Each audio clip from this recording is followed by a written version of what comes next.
The old woman fed 3 homeless children, not knowing that decision would change her life years later.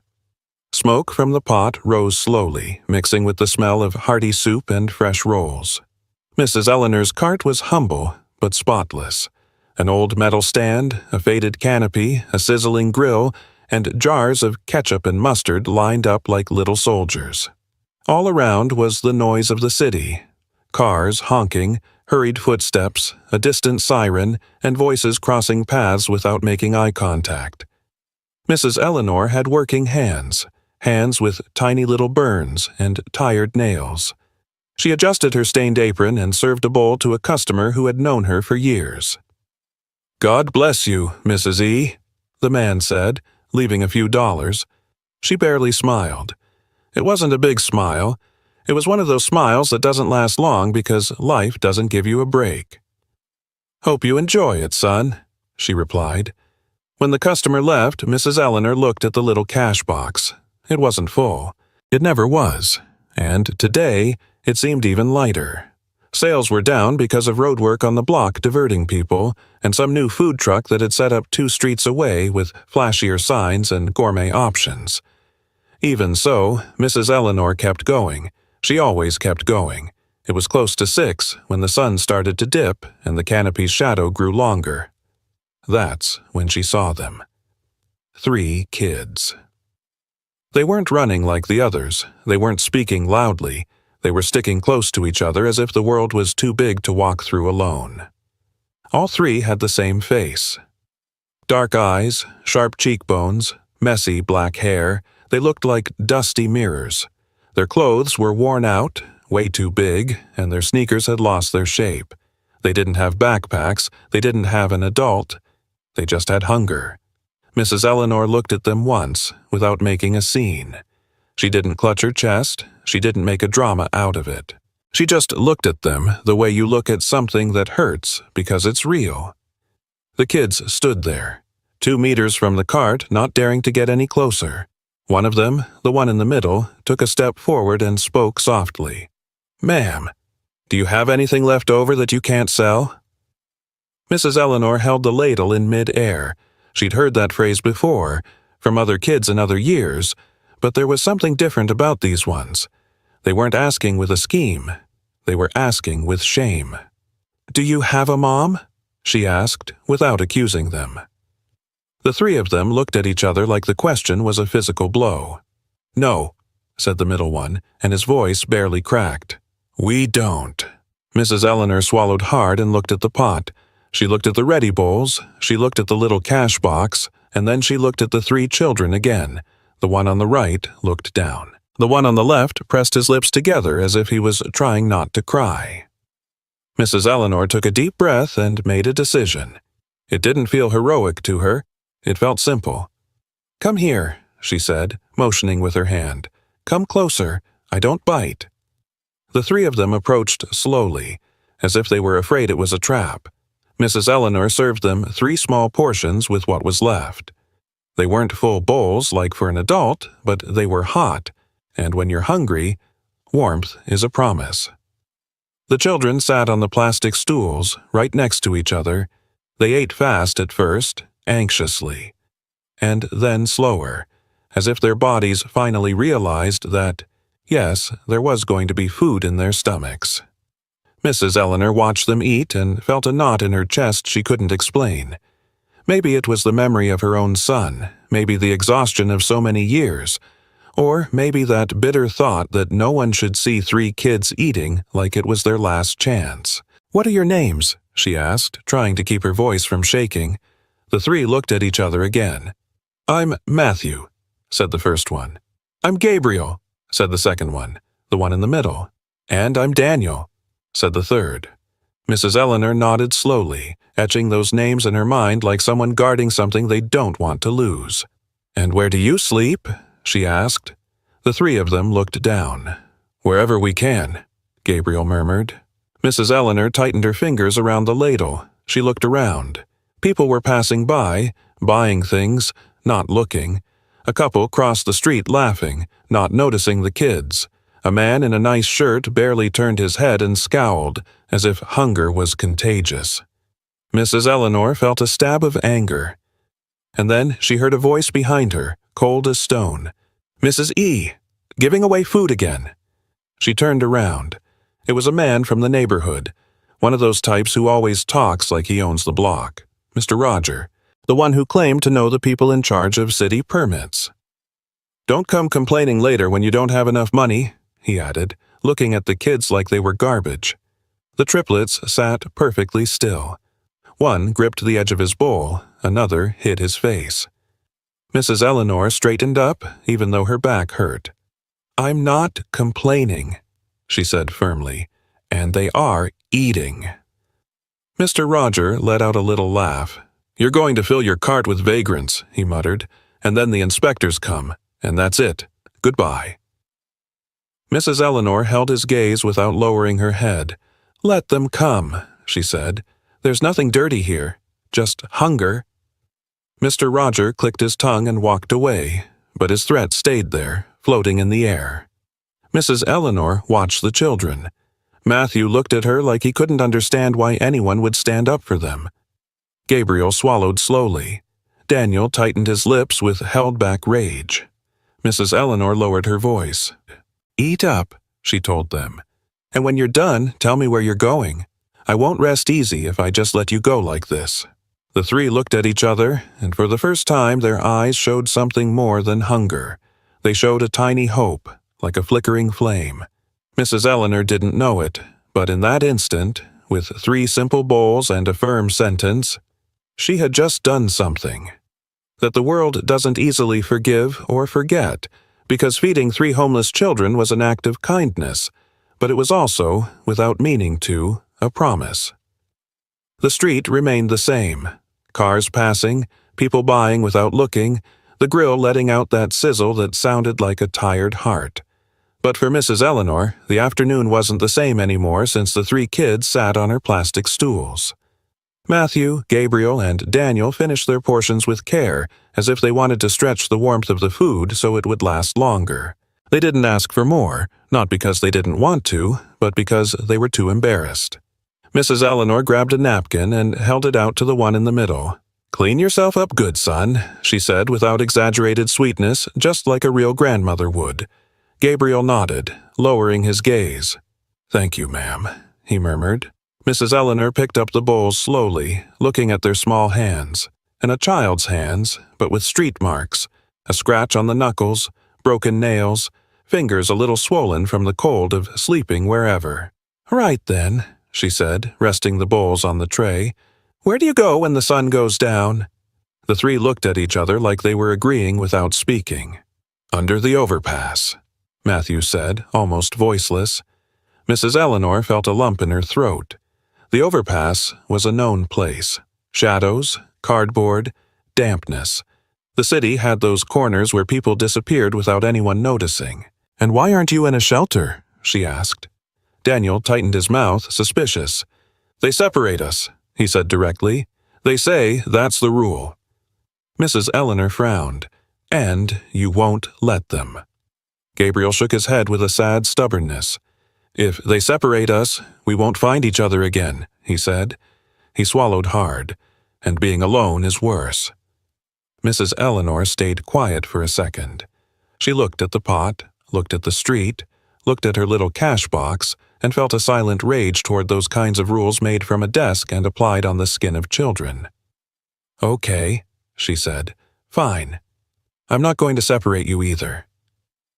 The triplets looked up at the same time, as if that sentence were a roof over their heads. Mrs. Eleanor lowered her voice. "But you aren't leaving without me knowing something else," she said. "Who left you like this? Do you have family?" Matthew shrugged his shoulders. Daniel looked away. Gabriel took a second, but spoke. "We don't remember well," he murmured. "Just a car at night, and then... that's it." Mrs. Eleanor felt a shiver.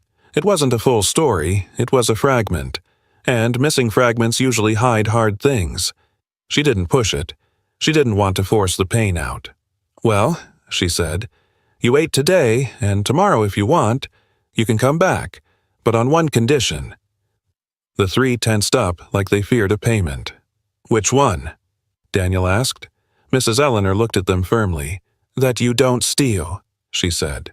"Not out of hunger and not out of anger. If I give to you, you respect me and respect yourselves." Matthew nodded fast. "We don't steal," he said. Daniel pressed his lips together. "Sometimes they accuse us, even if we don't," he mumbled. Mrs. Eleanor understood. "On the street, guilt is handed out according to your face and clothes." "Not here," she said. "Here we speak the truth." The children stayed quiet, and then when Gabriel moved to get off the stool, something poked out from his shirt collar, a thin chain, dirty from dust, with a small charm. Mrs. Eleanor barely saw it, but she saw it. It was a metal charm, simple, with a very specific shape, 3 little rings linked together like a family bond, or 3 stars in a cluster. Mrs. Eleanor froze. She had seen that symbol before, not on the street, but in a place that didn't match a homeless child. "Hey," she said softly, "that little pendant. Where did you get it?" Gabriel touched his chest instinctively, as if protecting it. "It's mine," he said suspiciously. "I had it from before." Mrs. Eleanor swallowed hard. "From before being on the street?" Gabriel nodded. Matthew and Daniel got closer as if the charm were something sacred. "All 3 of us have one," said Matthew, pulling down his shirt collar to show his. Daniel did the same. The 3 charms were identical, Mrs. Eleanor felt her heart skip a beat. It wasn't common. It wasn't something bought at a flea market. It was a symbol of someone who had money, or family, or a place where they order matching things made for 3 matching children. Mrs. Eleanor looked at the symbol again, and something in her memory moved like a creaky door. She remembered an old news article from years ago, a missing persons poster stuck on a lamppost near the market. 3 alike, a desperate family, a phone number, a reward offered, and a small logo in the corner, that same one with 3 linked rings. Mrs. Eleanor felt the blood drain from her fingers. "What's wrong?" Daniel asked, seeing her look so serious. Mrs. Eleanor swallowed hard, trying not to scare them. "Nothing, my child," she said, but her voice didn't quite obey her. "It's just, that symbol isn't from the streets." Gabriel clutched the charm tight. "I don't know," he said. "I just know that when I touch it, I remember a voice singing." Matthew stared at the ground. "And a smell," he whispered, "like expensive soap." Daniel frowned. "And I remember a big gate," he said quietly, "tall, made of iron." Mrs. Eleanor froze. A gate, expensive soap, a singing voice. That wasn't an overpass. That was a home. Mrs. Eleanor looked around as if someone might be listening. The street was normal, but she wasn't normal on the inside anymore because she understood what no one else saw. These kids didn't just have hunger. They had a history, and if someone looked for them with a reward and a logo, then someone else also wanted to make sure nobody found them. Mrs. Eleanor took a deep breath, leaned toward them, and lowered her voice. "Listen to me closely," she said. "Today, you're not going to the overpass. Today, you're staying close to me. And not because I want you to, but because I feel like someone might want you gone." The 3 of them looked at her, terrified. "Who?" asked Gabriel, Mrs. Eleanor gripped the ladle like it was a shield. "I don't know yet," she said, "but I'm going to find out." And for the first time at that humble cart, the danger stopped feeling like hunger and started feeling like something bigger, like a shadow coming from the past. The sun dipped a little lower, and the air turned cool with that city smell that mixes exhaust, food, and rain on pavement. Mrs. Eleanor stayed behind her cart, stirring the ladle with feigned calm, but inside she was tense. The 3 charms with the linked ring symbol had sparked a memory she didn't want to fully believe. Matthew, Gabriel, and Daniel stayed close without crossing the street, as if for the first time they had a place where they weren't chased away immediately. They didn't talk much, watching people cautiously, and every time someone got too close, the 3 huddled tight together like they were one person. Mrs. Eleanor handed them a glass of water. "Drink slowly," she said. "I don't want you getting sick on me." Gabriel took the glass carefully. "Thank you, ma'am." Just then, a dry laugh rang out a few steps away. Well, look at her. Mrs. Eleanor spun around. Mr. Roger was walking up with two men behind him, the kind who always look like they have permission to do whatever they want. One had a folder, the other a cap and a cheap radio. Mr. Roger was smiling like he was here to collect a debt he'd enjoy. "Mrs. E," he said, "what a big heart, giving free food to strays. Don't come crying to me later when they take your card away." The triplets went still. Matthew looked down. Daniel pressed his lips together. Gabriel pressed himself closer to the edge of the cart, hiding. Mrs. Eleanor straightened up. "They're not strays," she said. "They're children." Mr. Roger raised an eyebrow. "Children who eat for free today and rob you tomorrow," he shot back. "That's how it starts." One of the men behind him opened the folder and pretended to read. "We received a complaint," he said, "for unsanitary conditions and obstruction of a public sidewalk." Mrs. Eleanor felt like she'd been punched in the stomach. That word, unsanitary, was their favorite when they wanted to take something from you without admitting you were just in the way. "My cart is clean," she said firmly. "It's always been clean." The man shrugged. "That's for us to decide." Mrs. Eleanor, she looked at the grill, the pots, the jars. Everything was in order, she knew it, but she also knew that when an inspector arrives wanting to find something, he finds it. Mr. Rogers smiled. "I told you, Mrs. E," he murmured. "If you wanted to stay out of trouble, you should have listened to me." Mrs. Eleanor looked at him with suppressed rage. "What do you want?" He lowered his voice, but just enough for the kids to hear. "I want you to stop attracting problems," he said, "and I want those kids out of here." Gabriel looked up, terrified. Matthew gripped the edge of the bench. Daniel, however, took a step forward as if he wanted to stand in front. Mrs. Eleanor reached a hand toward him, stopping him without touching him. "No," she whispered, "don't get involved." Mr. Rogers saw the gesture and scoffed. "Look how cute. She has guardians now," he said. "How much do you pay them?" "With soup?" People started turning around.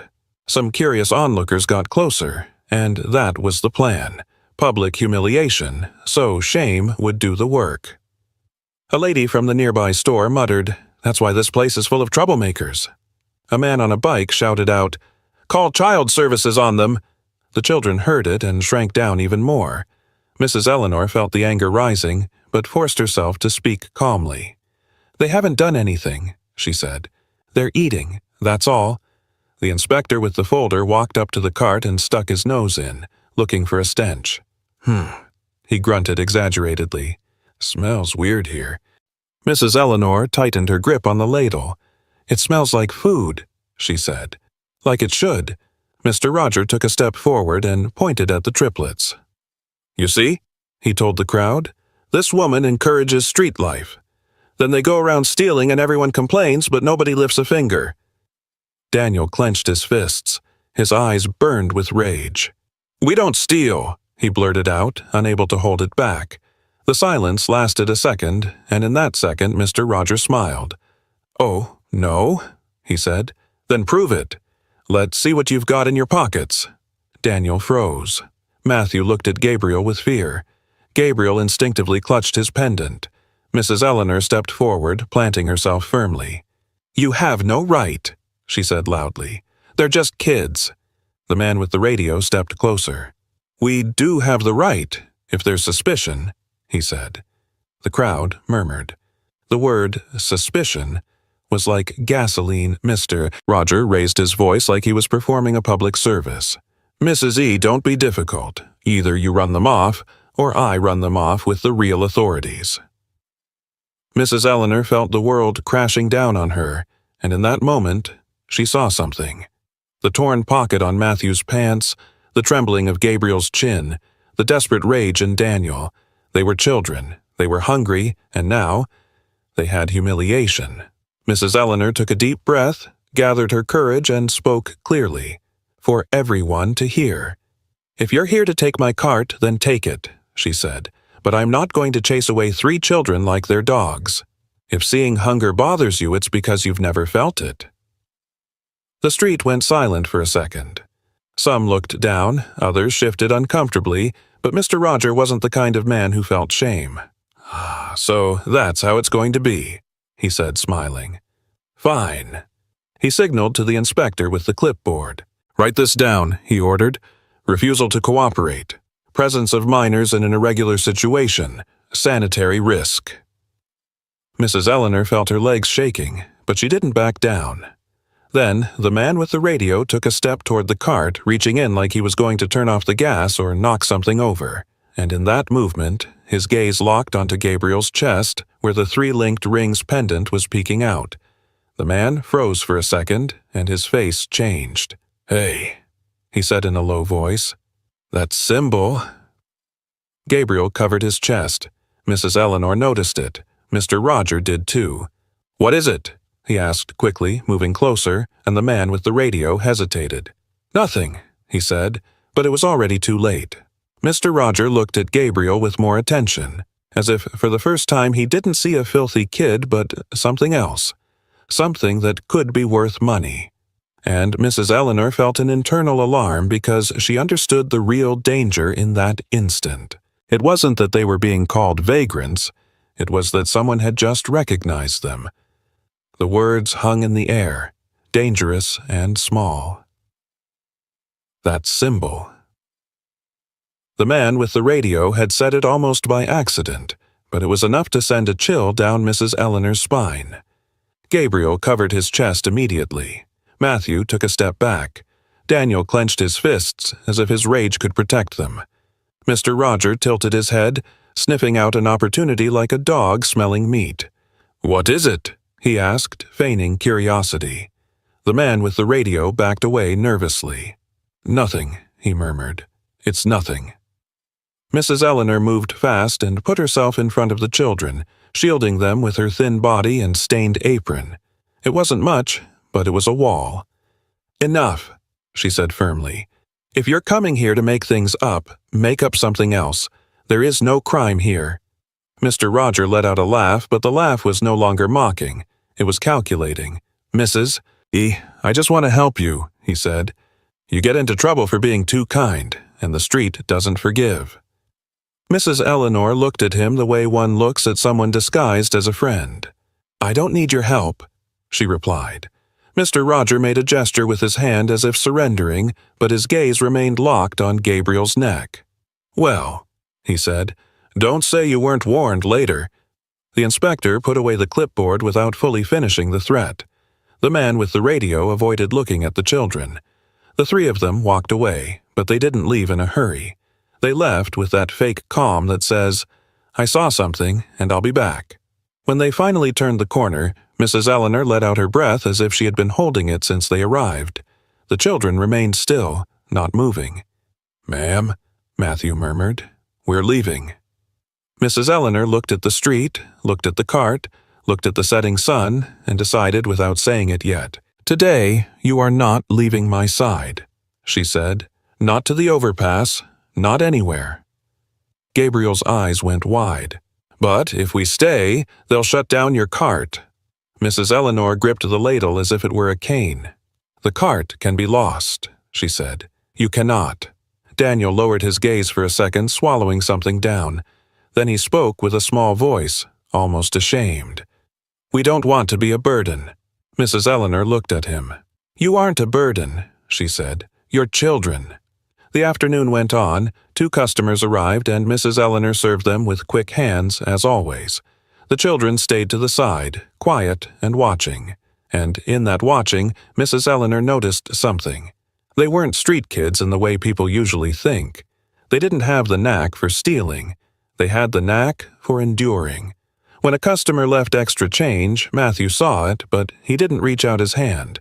When a lady got distracted with her open purse, Gabriel looked at it and closed it discreetly so no one would take anything. When a neighborhood kid made fun of them, Daniel didn't respond with fists, he just looked at him with a quiet rage. Mrs. Eleanor realized something. Those 3 were starving, sure, but they had an internal code too, even if they didn't know where it came from. When night fell, Mrs. Eleanor closed up the cart. She packed away the jars, turned off the gas, covered the pot, and checked the little cash box. It had been a slow day, but she didn't care anymore. "Come on," she told them. "Let's walk." The boys looked at each other suspicious. "Where to?" Gabriel asked. Mrs. Eleanor nodded her head. "To my apartment," she said. "It isn't big, but at least it doesn't leak." The three of them froze. "No," Matthew mumbled. "We don't want any trouble." Mrs. Eleanor cut him off. "Trouble has already come looking for you," she said. "And if you go back to that overpass, I don't know if I'll see you tomorrow."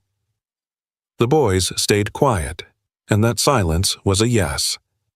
They walked through busy sidewalks. Mrs. Eleanor led the way with her cart, wheels squeaking, while the boys stuck close behind her. Every now and then, one of them would look back as if someone was following them. When they reached a small walk-up apartment, Mrs. Eleanor unlocked the door. Inside, it smelled like cheap soap and stale bread. There was a simple bed, an old chair, and a tiny shelf with an unlit candle. "Here," she said. "There's no luxury, but there is a roof." The boys entered slowly, as if the room were a sacred place. Mrs. Eleanor took out some hard bread and broke it into 3 pieces. "Just eat a little," she said, "and tomorrow we'll see what we do." Matthew took it carefully. "Why are you helping us?" he asked, not understanding. Mrs. Eleanor stood still for a second. She didn't know how to explain it with pretty words, so she just told the simple truth. "Because if I were on the street, I would have wanted someone to see me as a person." The boys looked down. Mrs. Eleanor sat in the chair and looked at them, one by one. "Now, conditions," she said firmly. The 3 looked up. "No stealing here," she said. "No lying here. And if someone is looking for you, you tell me. You're not going to hide from me." Gabriel clutched the charm under his shirt. "We don't know who's looking for us." Mrs. Eleanor looked at him. "Someone recognized that symbol," she said. "And when someone recognizes something on you, it's not always out of kindness." Daniel frowned. "So, what do we do?" Mrs. Eleanor took a deep breath. "We make a pact," she said. "A silent pact." Matthew watched her, attentive. "You help me at the cart," she continued. "You clean, you organize, you carry things, so no one can say you just come to eat. And I give you food and shelter until we find out the truth about that symbol." The 3 looked at each other, and for the first time, their eyes lit up with something like pride. "Yes," Matthew said. "Yes," repeated Gabriel. "Yes," said Daniel, the toughest one, but his voice trembled a little. Mrs. Eleanor nodded, and that night, while the city looked away, a pact was signed in a humble apartment, one with no paper, but with something stronger: loyalty. Except outside, on some corner, Mr. Roger had made his own pact too, but with greed, and Mrs. Eleanor could feel it in her bones. The next morning, the cart smelled like it always did: soup, rolls, and freshly chopped onions. But there was a difference Mrs. Eleanor couldn't shake off: the feeling that they were being watched.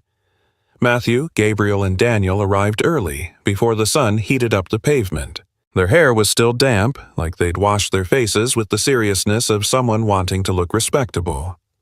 Without saying much, they started helping. One arranged the stools, another cleaned the grill, and the third carried a bucket of water that was way too big for him. Mrs. Eleanor watched them in silence with a strange mix of pride and fear. "Easy with that, son," she told Daniel when she saw him straining his back. "I don't want you getting hurt." Daniel nodded stubbornly, like he didn't know how to accept being cared for. Throughout the morning, people looked at them differently, some with discomfort, others with pity. Some bought things just to stare, as if the cart were a show. And in the middle of that bustle, Mr. Roger appeared on the other side of the street. He didn't come closer, he just leaned against a wall, watching, smiling with his lips, but not his eyes. Mrs. Eleanor felt her blood run cold. "Don't look at him," she whispered to the boys. "You just keep working."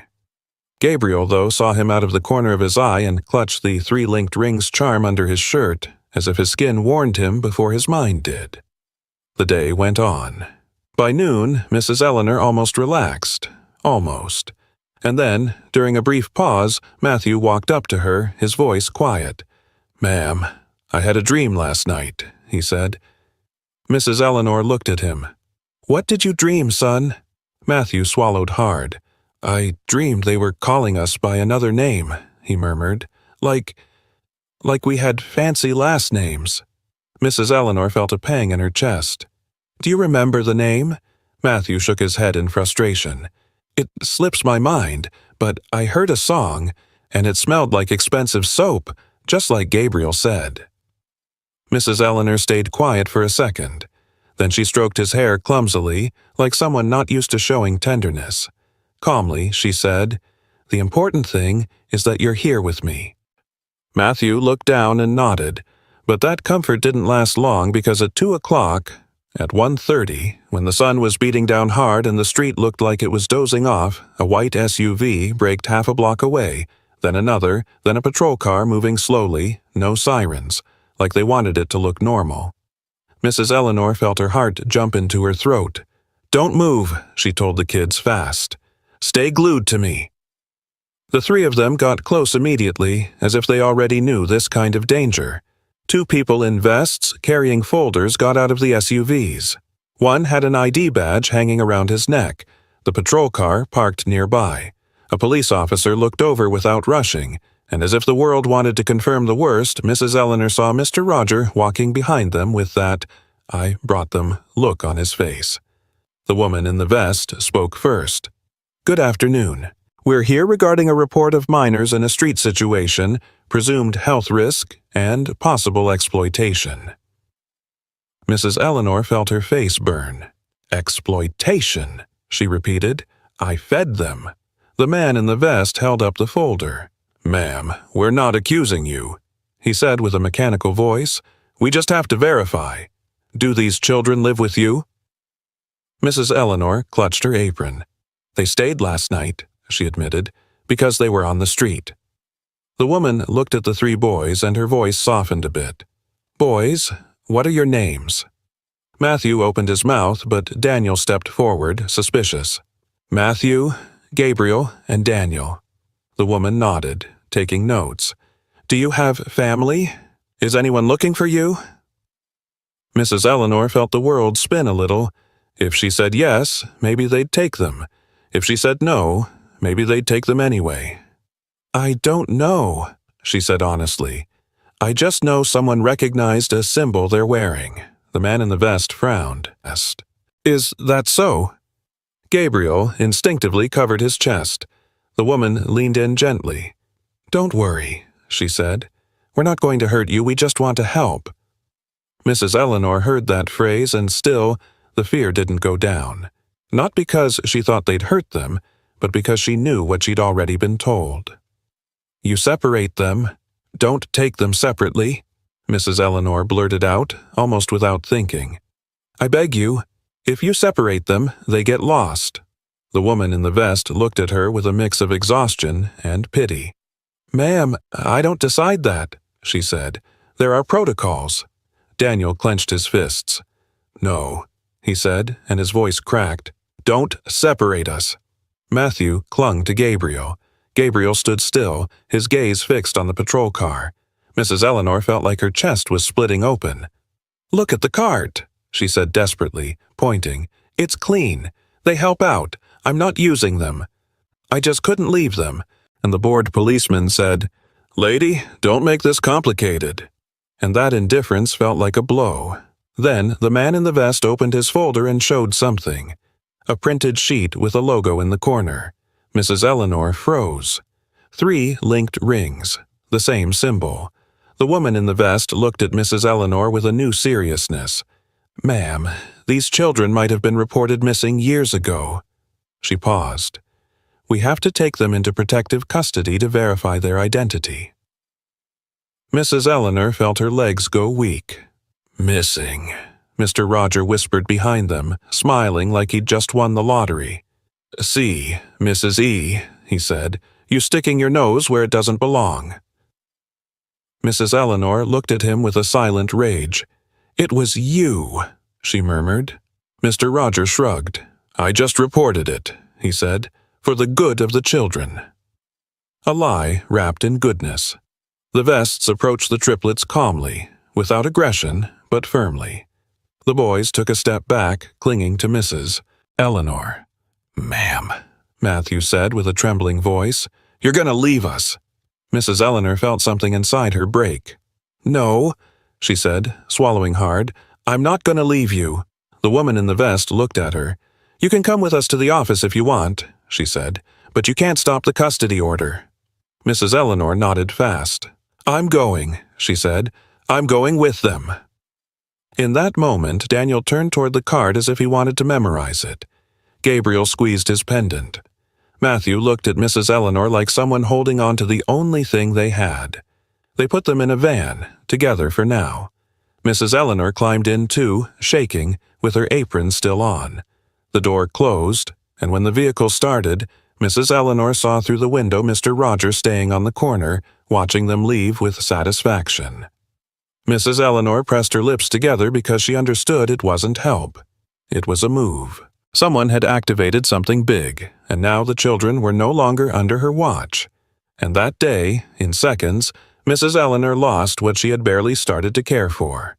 The street went back to making its noise like nothing happened.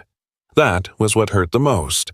The same distant siren, the same market calls, the same sun hitting the sidewalk, and Mrs. Eleanor's cart there, empty inside. The pot turned off, the stools arranged with no one on them, the grill cold. The children had gone in a white van with a protective custody that sounded like a clean word, but felt like a theft. Mrs. Eleanor tried to follow them up that same day. She went to offices, she asked, she begged, she gave her name, her address, her story. They told her, "Come back tomorrow." They told her, "The system is down." They told her, "It's under review." They quoted protocols at her. And one day, without meaning to, she heard the words she already knew in her gut. "Ma'am, if you're not family, we can't give you any information."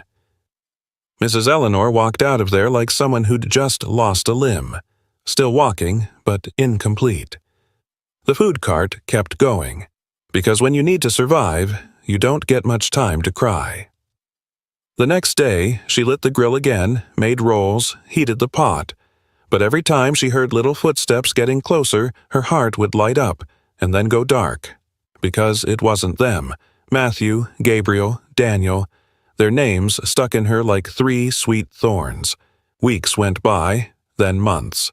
Mrs. Eleanor invented routines just to keep from going crazy, sweeping the same patch of sidewalk, scrubbing the same spot on the cart, saving 3 extra napkins. Just in case they came back. Sometimes, without thinking, she'd push 3 stools together. Then, when she realized what she'd done, she'd pull them apart fast, ashamed of her own hope. In the neighborhood, people talked for 2 days, and then they forgot. "Good thing they took them," some said. "Gets rid of the trouble." Others whispered. Mrs. Eleanor had gotten too attached, they said, and that was the worst part, that they called it getting attached when what she did was protect them. One afternoon, Mr. Roger walked past the cart and dropped a comment like he was dropping a heavy stone. "See?" he said, smiling. "In the end, everything works out when you do the right thing." Mrs. Eleanor looked at him with silent hatred. "Get lost," said Mr. Roger, shrugging his shoulders. "You got yourself into this mess," he mumbled, and walked away. Over time, Mr. Roger became a bigger deal on the block. He started charging protection fees, claiming he could fix permits. Sometimes he'd stand just 2 meters from her cart, as if reminding her that he could make her life miserable whenever he wanted. Mrs. Eleanor endured it. She endured it for years. Her hair turned whiter, her back grew more hunched, and her hands got rougher. Her regulars grew old right along with her. Some of them never came back. Others would tell her, "Mrs. E., you should rest." But Mrs. Eleanor wouldn't rest because rest meant silence. And in the silence she could hear voices. Sometimes she dreamed the children were outside, and she couldn't open the door. Sometimes she dreamed she was looking for them in an alley full of shadows, and all she found were their 3 linked rings charms lying on the ground. In a box in her apartment, she kept the little that remained of them. A folded napkin with a ketchup stain, a cheap plastic spoon that Gabriel had used, and a drawing Matthew left her one morning, a food cart with 3 stick-figure kids. She guarded it like it was gold. One day, many years later, a lady selling flowers nearby asked her, "Mrs. Eleanor, do you still think about those kids?" Mrs. Eleanor didn't answer with words. She just looked at the street. Because, yes, every day the neighborhood changed. The block filled with more vendors. The market expanded. Better phones arrived, newer cars, people in a rush. But Mrs. Eleanor's cart stayed exactly the same. Old, humble, clean. A fixed point in a world that never stopped. And she became part of the landscape, just another old woman. Until one random Friday, when the sun was high and the air smelled of oil and rolls, Mrs. Eleanor heard a sound that didn't belong on her block. A roar, not a motorcycle, not a truck, a refined, expensive roar. The people around her turned to look first. She didn't. She kept serving out of habit until the noise got so close that the sidewalk vibrated. Mrs. Eleanor looked up and saw 3 shiny cars. Low, aggressive, like animals from another world. 3 Teslas braked right in front of her cart. The street went silent. Mrs. Eleanor felt the ladle slip a little in her hand. Because in that instant, without understanding why, she knew life was about to collect on an old debt. The 3 sleek Teslas sat motionless in front of the cart, as if the world had hit the brakes with them. The street filled with eyes.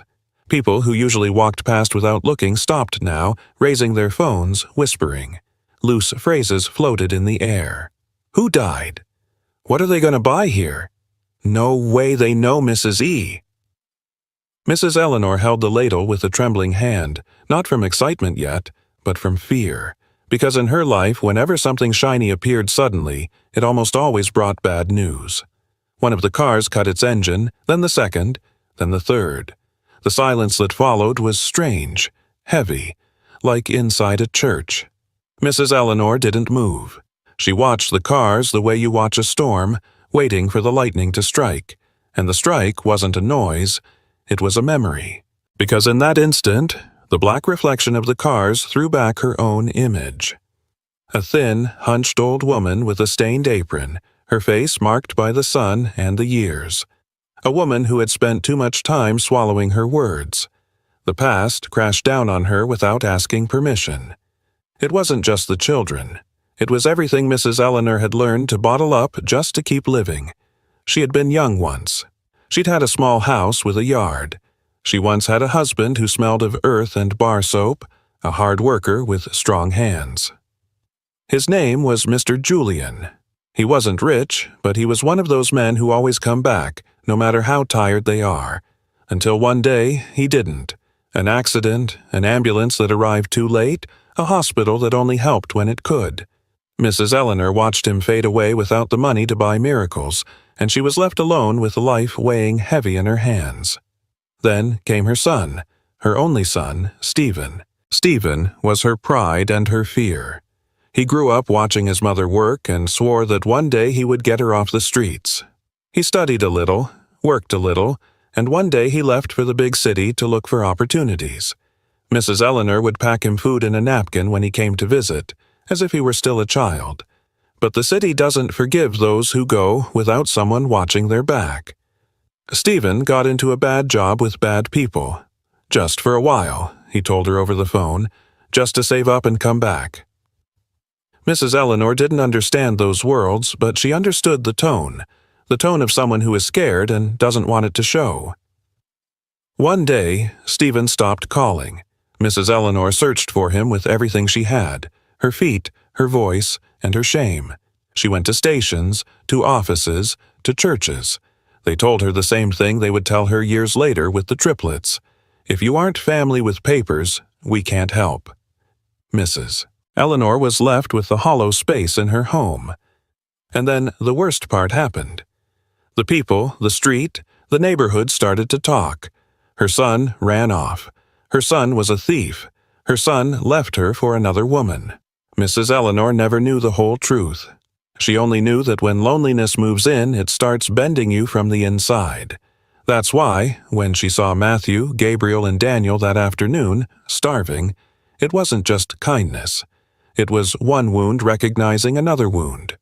It was a mother without a son, looking at 3 children without a mother, and that's why she cared too much, as people said, because in them, Mrs. Eleanor felt a second chance to do something right, even if the world told her she was worthless. The roar of cars brought her back to the present. A door opened, then another, then another. 3 men stepped out almost at the same time, all 3 tall, all 3 with presence, all 3 with that quiet elegance that doesn't need to shout. They weren't boys from the neighborhood. They looked like they were from another world. Mrs. Eleanor looked at them and felt a strange jolt, like when something familiar is hiding inside the impossible. And yet, her first reaction was human. She lowered her eyes because the first thing she felt was shame. Shame for her old cart, for her apron, for her burned hands, for her whole life summed up in a cooking pot. She wanted to hide behind the cart, but she couldn't. The 3 men walked toward her slowly, not in a rush, not mocking, as if every step was out of respect.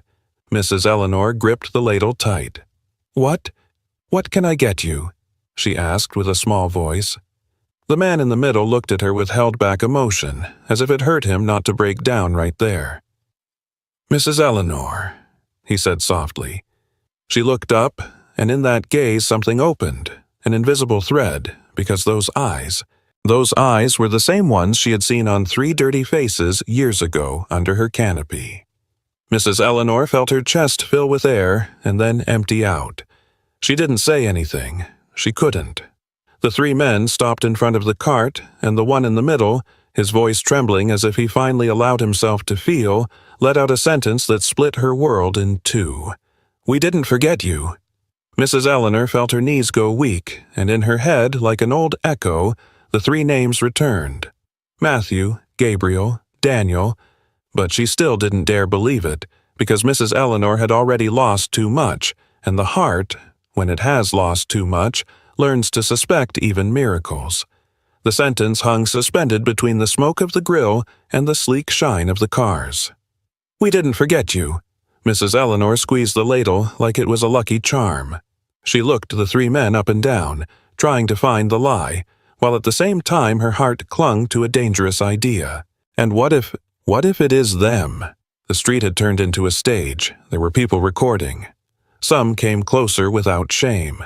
Others pretended to buy just to stay and watch. Matthew, Gabriel, and Daniel noticed the cameras, and without saying a word, they positioned themselves naturally. One to the right of the cart, one to the left, one in front, as if they were protecting her. Mrs. Eleanor swallowed hard. She tried to speak. "Who are you?" The one in the middle took another step. His voice came out soft but firm. "First, if I may," he said, "we can talk without so many eyes on us."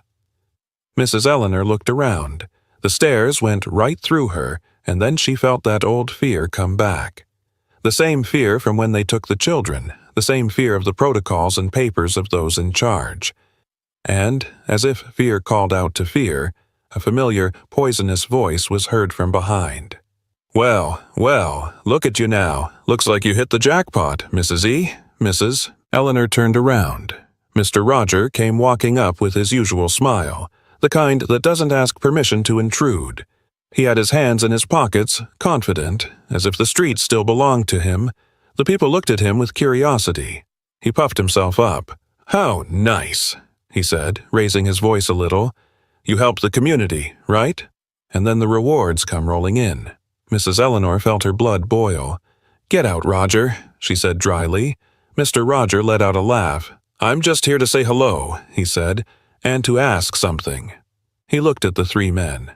"You guys own those fancy rides? 'Cause around here you need permits to park like that." Matthew looked at him without emotion. "We're not here to park," he said. "We're here to see Mrs. Eleanor." Mr. Roger tilted his head, feigning respect. "Ah, well, that's good," he said. "Because look, Mrs. E., I don't want people saying later that I didn't look out for you. There are rules here, and if money's involved, well, there are fees."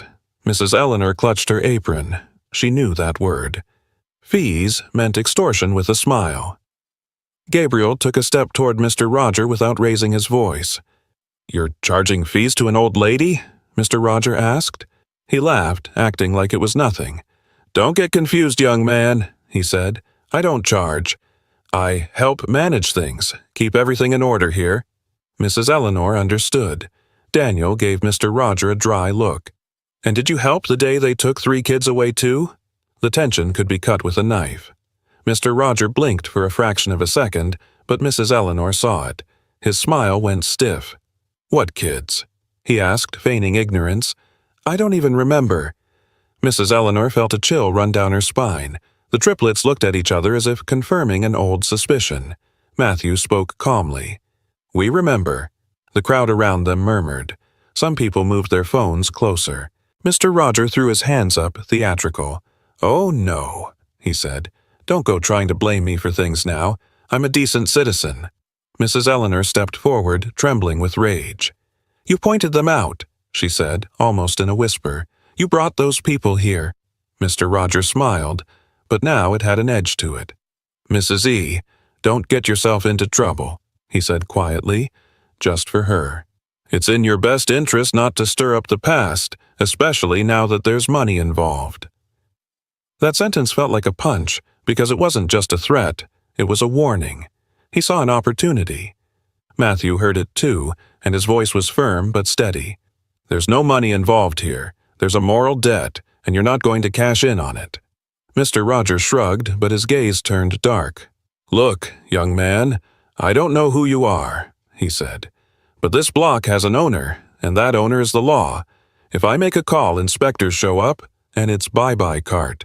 And Mrs. Eleanor is too old to be dealing with shocks." Mrs. Eleanor felt fear rise like cold water, because it was true. Every time he wanted, inspectors appeared. Gabriel leaned in toward Mrs. Eleanor. "Don't be afraid," he said softly.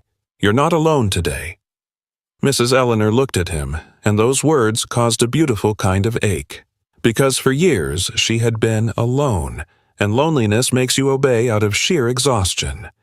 Daniel gave Mr. Roger a cold stare. "If you threaten her again, we go public." Mr. Roger let out a short laugh. "Public," he said. "Around here, the public forgets by tomorrow, and you guys will be gone." "She stays." That was the cruelest line, because it was true. Mrs. Eleanor's life remained here, miracle or not. Matthew took a step closer, his voice low, dangerous because it was so calm. "We're not leaving." Mr. Roger looked at him, sizing him up. "Oh, no?" Matthew held his gaze. "We're not leaving until we fix what you broke, Mr. Roger pursed his lips for a second, then raised an eyebrow and smiled like a man deciding to play dirty. "Then we'll settle this the easy way, or the local way," he said, pointing at the city hall in the distance. He walked away, but not like someone retreating, like someone going for backup. Mrs. Eleanor watched him walk away and felt that old fear pierce her again. "They're going to do the same thing to me all over again," she murmured. "They'll come with papers, with police." Matthew looked at her, serious. "Yes," he said, "they're going to try." Gabriel clenched his jaw. "And this time, we'll be ready." Daniel looked around at the cell phones, but first said, "We need to get her out of here before the fear silences her." Mrs. Eleanor swallowed hard. The miracle was already here, but so was the system. And when the system feels like it's losing control, it attacks. The air felt strange after Mr. Roger left, as if he'd left a trail of poison behind. The phones were still held high. People kept murmuring, and Mrs. Eleanor, even with the 3 men right in front of her, felt that same old fear. The fear of papers, of red tape, of the world crushing you without ever laying a hand on you. Matthew spoke quietly. "We're moving," he said. "We're exposed here." Mrs. Eleanor clutched her apron. "Where to?" she asked, her voice trembling. Gabriel looked at the cart, the pot, the grill. "First, let's close this up," he said. "We're not letting them use this to claim you ran away." Daniel stepped in front of the crowd and raised a hand, not shouting, just setting a boundary. "Excuse me," he said. Don't record the lady. Have some respect." Some lowered their phones in shame, while others moved closer, morbidly curious. A woman blurted out, "Well, if those cars are showing up, she must be into something." Mrs. Eleanor felt the shame like a physical blow. That same block, where they used to ignore her, was now looking at her like her poverty was just a disguise. Matthew walked up to the cart and calmly started packing things up. He didn't rush anything, clearly trying not to cause a scene. Gabriel killed the gas. Daniel arranged the stools. Mrs. Eleanor watched them, feeling a strange mix of emotions, gratitude and panic. "Don't get into trouble for my sake," Matthew murmured. He looked her in the eye. "Mrs. Eleanor, you got into trouble for us when you had nothing," he said. "Now it's our turn." Just then, a message popped up on Gabriel's phone, then another, then another. His face hardened. "It started," he muttered. "What?" asked Matthew. Gabriel turned the screen around. It was a post blowing up on local social media, a photo of the cart taken from a distance with a venomous headline. "Elderly woman involved in suspicious luxury car scheme at street cart." Mrs. Eleanor felt her stomach tie into a knot. "Involved?" she whispered, as if the word didn't belong in her life. Daniel clenched his jaw. "Roger is pushing this," he said. "And if it sticks, inspectors and police will be here tomorrow with a reason." Matthew looked at Mrs. Eleanor, serious. "Is your permit up to date?" he asked. Mrs. Eleanor lowered her gaze. "I have what I've always had," she murmured. "I pay what they ask, so they let me be." Gabriel tensed up. "Roger charges you." Mrs. Eleanor hesitated a second, then nodded, ashamed. "A fee," she said. "If I don't, they shut me down. That's how it works here." Matthew closed his eyes for a moment, holding back the rage. "Then it's not just gossip," he said. "It's extortion." Daniel looked toward the street like he could already see the guys in vests coming. "And Roger isn't satisfied with his cut. Now he wants to use you guys," he said. At that moment, Mrs. Eleanor heard a phrase that cut off her air. It came from two men standing nearby, whispering. "Must be some old scam, that's why she's getting those cars." Mrs. Eleanor felt like crying, but she swallowed the tears out of habit. The shame made her want to disappear.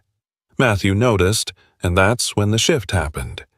He wasn't just a man with money anymore, he was someone with a debt in his heart.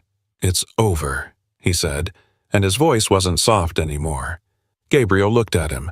"What are you thinking?" Matthew lifted his phone and dialed. "We're going to do what's never done here," he said. "Call the top." Daniel raised an eyebrow. "Who?"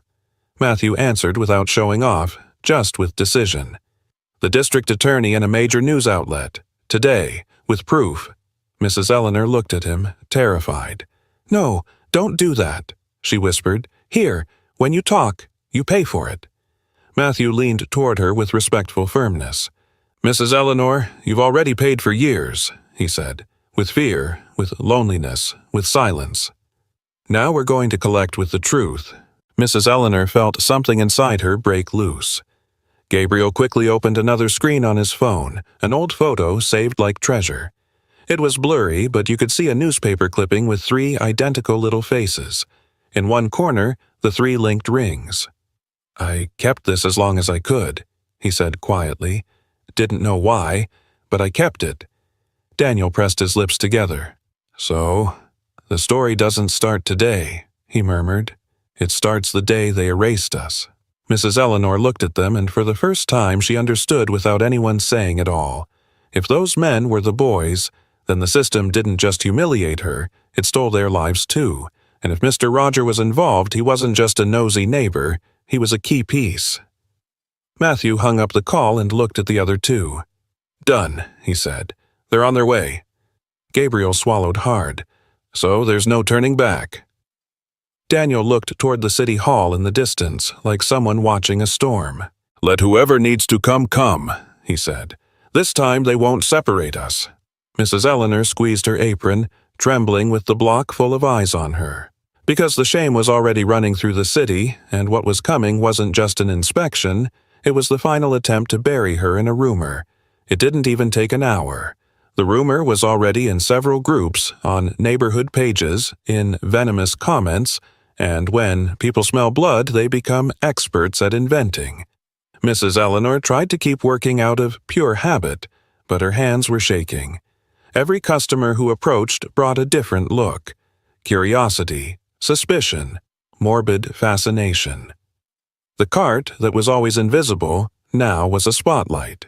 Matthew, Gabriel, and Daniel stayed close without showing off, like they were a wall. "They're coming," said Daniel, watching the street. And they came. 2 men with vests and a folder, a woman with a tablet, and behind them a patrol car moving slow without sirens, almost just like that time years ago, only now there were more phones recording. Mrs. Eleanor felt her chest close up again. "No," she murmured. Matthew leaned toward her. "Breathe," he said. "Today they don't step on you." The woman in the vest spoke with a bureaucratic voice. "Mrs. Eleanor, we are here for a verification. Report for irregular activity, possible suspicious dealings and obstruction of public sidewalk." Mrs. Eleanor opened her mouth, but the shame left her voiceless. Gabriel stepped forward. "Suspicious dealings?" he asked calmly. "With what proof?" The man with the folder held up a printed paper, the rumor post with screenshots. "We have citizen complaints." Daniel let out a short, cold laugh. "That's not a complaint, that's gossip," the officer said. He squared up, looking ready for a fight. Matthew raised a hand to calm things down and spoke without raising his voice. "Officer, we're going to cooperate, but everything is being recorded, and before you touch anything I want to see the warrant and full identification." The guy in the vest looked uncomfortable. "There's no need to get like that, son." Matthew stared right through him. "There is a need, because this lady has been extorted for years," he said, "and this smells like a setup." The word extortion changed the whole vibe. The crowd murmured louder. The inspectors glanced at each other. Just then, Mr. Roger appeared at the end of the street like the whole scene belonged to him. He didn't come close immediately, just watched with a cocky look. Daniel pointed him out with his chin. "There's the guy collecting the cut," he said. Mrs. Eleanor looked down, trembling. The woman in the vest furrowed her brow. "What cut?" Gabriel pulled out his phone and showed old messages, names, small transfers, and photos of papers with no official stamps. "This," he said, "payments so they don't shut her down every month. For the permit." The inspectors froze. The police officer shifted his stance. Matthew spoke straight to them. "We've already notified the district attorney. They're on their way. If this is legal, great. If it's a charade, it all falls apart today." The man with the binder swallowed hard. "We don't have to wait for anyone." Matthew smiled faintly. "Oh, yes, we do. If you're going to mess with an old lady's livelihood based on gossip," he said. "Or are you scared that someone from higher up is coming?" The inspectors stayed silent. Mrs. Eleanor felt tears in her eyes, but not from sadness, from exhaustion. Years of paying out of fear, and finally someone was saying it out loud, and then a car was heard braking nearby. Not like a Tesla, a man got out with his badge visible, 2 people behind him. "Good afternoon," he said. "State oversight. Who's in charge here?" The street went ice cold. Mr. Roger, in the background, took a step back, and Mrs. Eleanor realized the final push had happened. Either the system would crush them one more time, or he was finally getting exposed in front of everyone. Started. The man from State Oversight walked straight toward the cart, badge on display. He didn't come with a rush or a smile. He came with that office tone that was finally on the right side. "Who requested the intervention?" he asked. Matthew raised his hand. "We did," he said, "and we have evidence of extortion and staged inspections." The woman in the municipal vest shifted uncomfortably. The man with the binder swallowed hard. The cop glanced sideways at his partners, wondering what mess they'd dragged him into. Mrs. Eleanor was trembling, but she stayed on her feet. Her knees burned, her heart pounded hard. Whole years of enduring just to keep her block. And today, on that very same block, everything was about to come out. The state agent looked at the inspectors. IDs, he ordered. They pulled them out. Their hands didn't look so steady anymore. The state agent looked at the cart, looked at the flow of people, then looked at Mrs. Eleanor. "Ma'am, do you authorize us to review the charges they've made for permits over these years?" he asked. Mrs. Eleanor opened her mouth and the whole truth came out for the first time, without fear of looking foolish.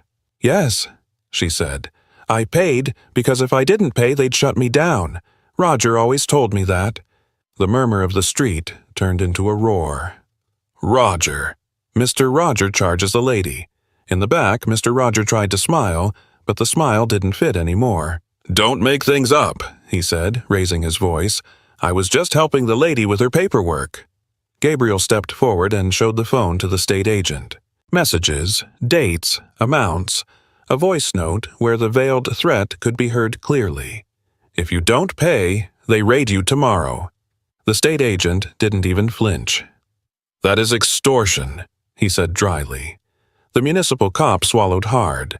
The man with the binder looked down, and then the thing Mrs. Eleanor had feared from the start happened. Roger wanted to escape the spotlight by making her the culprit. He took a step closer and pointed theatrically at the cart. Hold on," he shouted. "If you want to investigate the stuff about the kids too, because this lady has always been into weird stuff. She even kept 3 missing brats." Mrs. Eleanor felt the blow like a public slap in the face. The street froze. The state agent looked at him without emotion. "What kids?" Mrs. Eleanor swallowed hard. Her hands were shaking. Matthew spoke for her. "Us," he said. Silence. Gabriel and Daniel stood at her sides, as if holding up the air around her. "Officer," Matthew continued, "years ago, when we were kids, they took us into protective custody from this very cart. And him," he pointed at Roger, "he was the one who triggered it all." Mrs. Eleanor felt like her chest was cracking open. The word "us" was a miracle spoken out loud. The people looked at the 3 men with new eyes. Them. "Those are the kids," and the state agent furrowed his brow. Serious. "Do you have a way to prove it?" Gabriel pulled a chain from his neck. He held it up, a small metal charm, 3 linked rings. Then Matthew took out his, then Daniel took out his. 3 identical symbols. Mrs. Eleanor felt the tears rising without permission. Matthew looked at Mrs. Eleanor, his voice finally cracking. "You fed us when nobody else would," he said. "You gave us a roof over our heads. You defended us.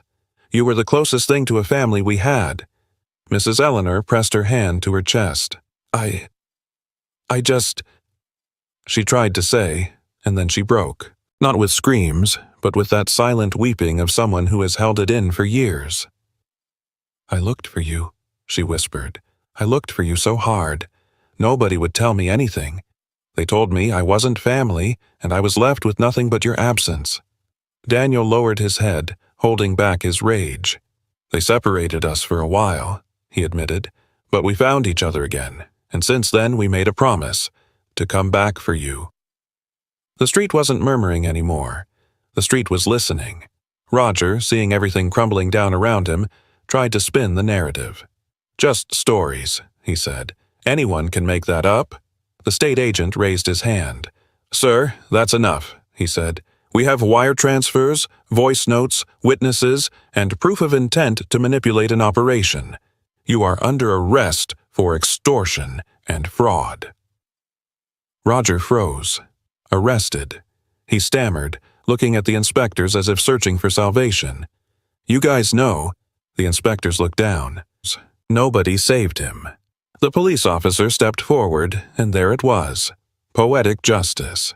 The man who made a living scaring others was now truly scared himself. Roger screamed, kicked, and demanded to speak to someone higher up, but he didn't reach anyone up there, because his power only existed as long as nobody called him out. Mrs. Eleanor watched him go and didn't feel joy. She felt relief. Years of relief. The state agent approached Mrs. Eleanor. "Ma'am, your card is protected while we investigate. Nobody is going to shut you down for this, and if you wish, you can file a formal complaint about the payments." Mrs. Eleanor nodded with a broken voice. "Yes," she said. No more living in fear. Matthew took her hand, his elegant hand over her rough one. It was a contrast that hurt in a beautiful way. "You won't live with fear anymore," he said. The people around them started clapping, shyly at first, then louder. It wasn't for the Teslas, it was for seeing an abuser finally fall. And then, when the noise died down, Matthew leaned toward her as if he were a child again. "Grandma," he said, "we came back." Mrs. Eleanor looked at him as if her heart finally dared to believe. Matthew whispered. Matthew smiled through tears. "Yes, Gabriel." He looked at the second brother. Gabriel nodded. "Yes, Mrs. E. It's Daniel." Daniel swallowed hard, tough on the outside, broken on the inside. "Yes, Grandma." Mrs. Eleanor closed her eyes for a second and let out what she had held in for years. "Thank you. My God." The three of them hugged her carefully, not squeezing, as if they were afraid they might break her. She smelled the expensive cologne, and underneath it, like an echo, she caught the scent of clean soap from that memory. And right there, in the middle of the street, a wound healed. But one last wound remained. Stephen, Mrs. Eleanor's son.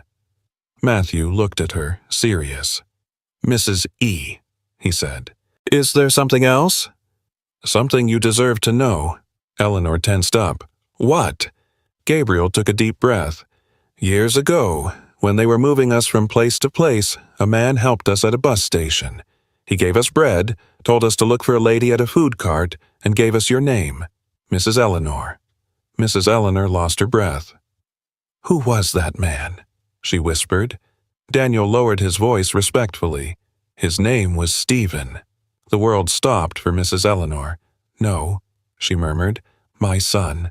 Matthew nodded, his eyes wet. "We found him years later," he said. "He was sick. He managed to tell us that you looked for him, that he regretted leaving, and that one day he wanted to come back too." Mrs. Eleanor trembled all over. "Is he alive?" she asked with a hope that hurt. Gabriel looked down. "No, Mrs. E," he said. "But he died knowing that you loved him. And he asked us one thing, that if we ever found you, we tell you the truth and thank you for never stopping being a good person." Eleanor wept. Not a loud, scandalous cry, but a quiet weeping, like rain. And in those tears, the final thread was closed. The uncertainty. Matthew hugged her again.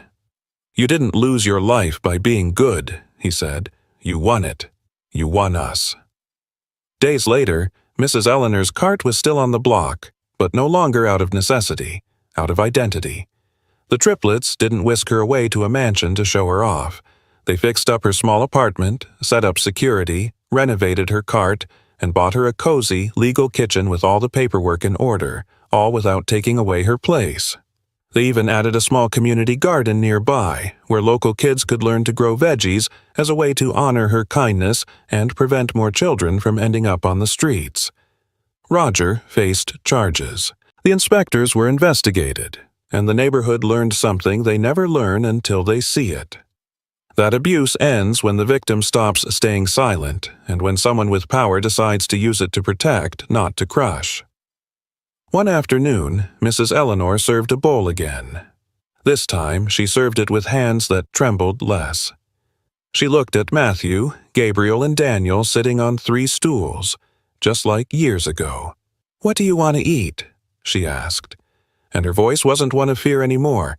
It was the voice of home. Matthew smiled. "Whatever you want, Grandma," he said, and Mrs. Eleanor understood the lesson with a new kind of peace.